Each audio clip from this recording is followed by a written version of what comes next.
Cut off the wire ends and ensure the crimped aluminum wire is oxidation-free. Strip off the insulation and sheath and cut out 8 mm long aluminum wire conductor. Use professional electric hydraulic pliers with a pressure of 6 tons to crimp aluminum wire and copper aluminum terminals. Crimping is done into sections. Do not re-crimp the already crimped area.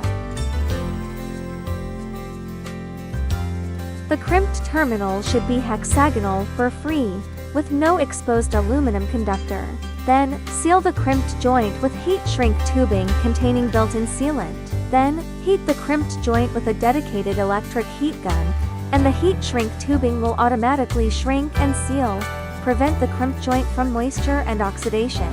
The following is the crimped terminal inserted into the connector body. Then tighten the nut with a wrench.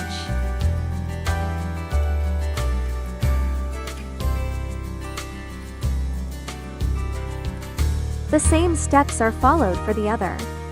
Use wire cutters to remove the wire ends.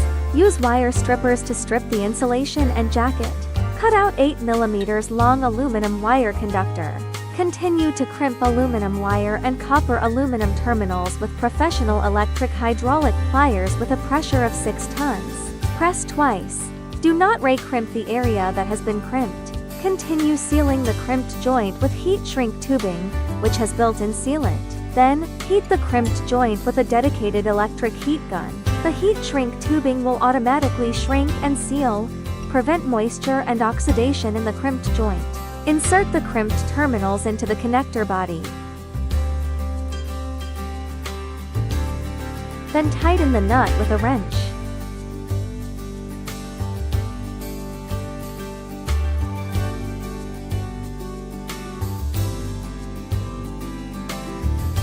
It is best to mate the two connectors together.